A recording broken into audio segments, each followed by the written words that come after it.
It was November 24, 1971, the day before Thanksgiving. A man walked into Portland International Airport and bought a one-way ticket to Seattle. He gave the name Dan Cooper. Dressed in a dark suit and tie, he blended in with the crowd. Nobody could have known he was about to vanish into history. He boarded Northwest Orient Airlines Flight 305, a short 30-minute trip on a Boeing 727. Passengers recalled him as calm and polite, quietly smoking cigarettes at his seat. But soon, the ordinary flight would turn into one of the greatest unsolved mysteries in American aviation. This was the beginning of the D.B. Cooper hijacking. Let's uncover what happened next. Shortly after takeoff, Cooper handed a note to a flight attendant. At first, she assumed it was just another passenger slipping a phone number. But Cooper leaned closer and whispered, "Miss, you'd better read that note. I have a bomb." Shocked, she opened it. Inside, Cooper demanded $200,000 in cash, 4 parachutes, and a fuel truck waiting in Seattle. He opened his briefcase to reveal red sticks and wires, convincing her it was real. The flight crew relayed the message to the cockpit. Captain William Scott immediately informed Air Traffic Control, who contacted the FBI.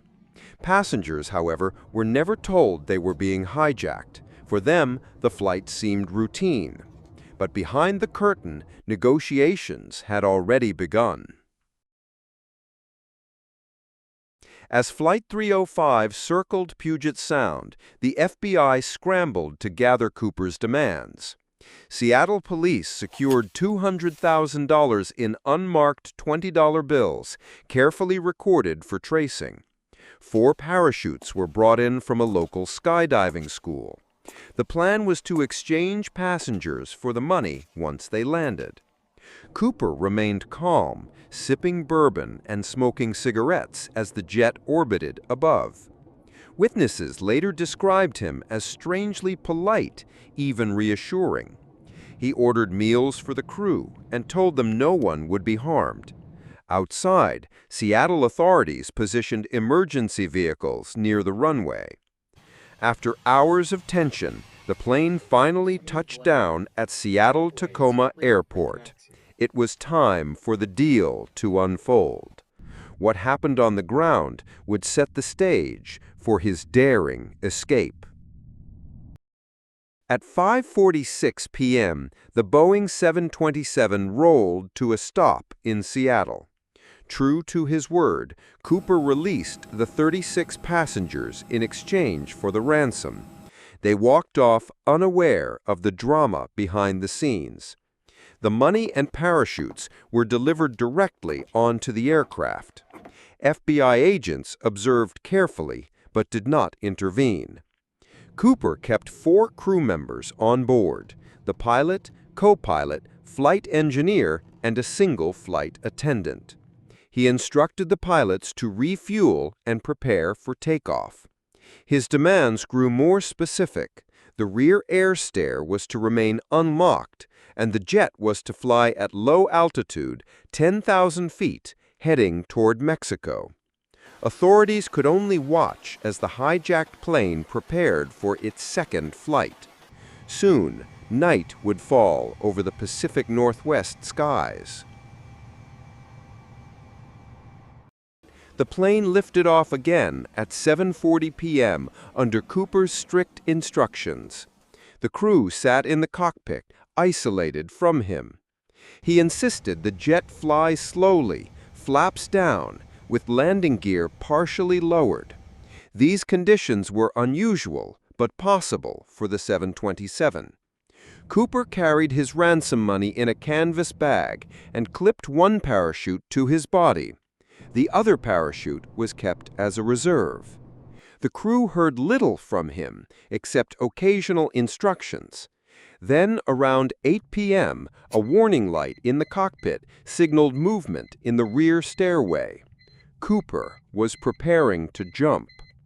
Outside, rain lashed the dark forests of Washington. It was the last time anyone ever saw him alive.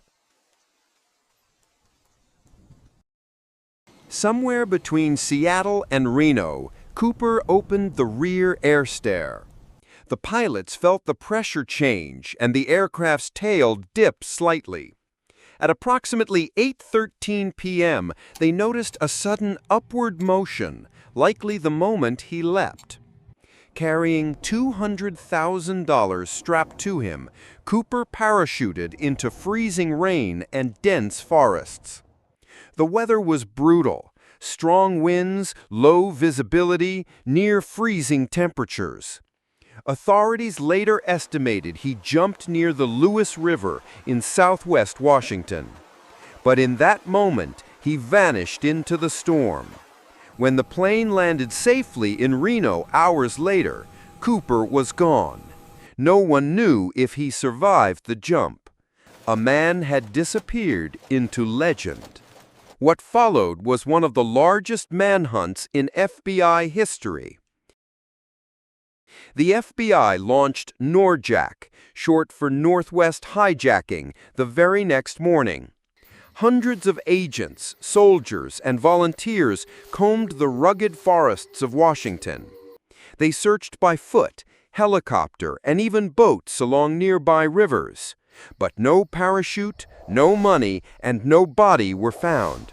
Search dogs lost the trail quickly in the storm.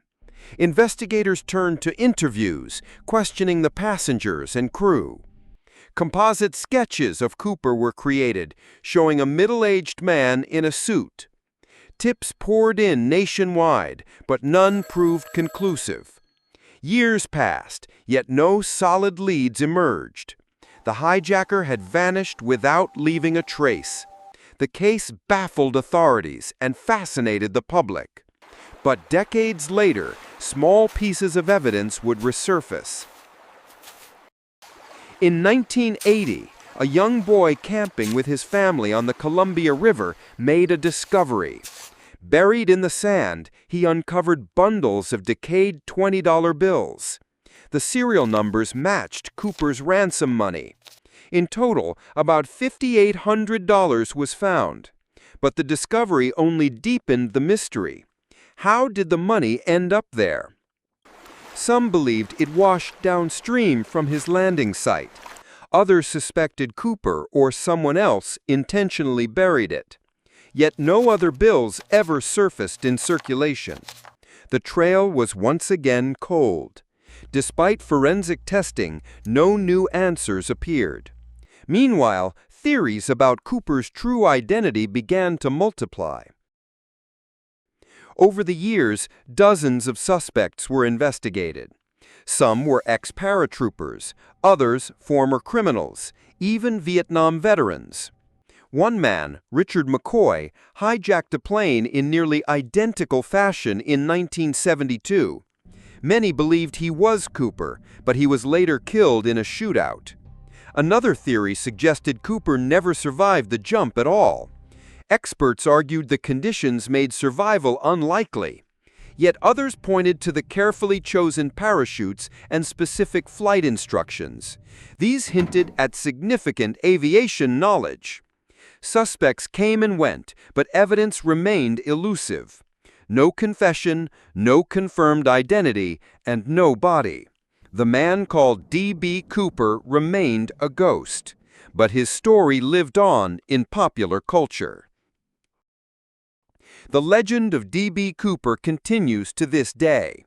Books, documentaries, and films have immortalized the mysterious hijacker.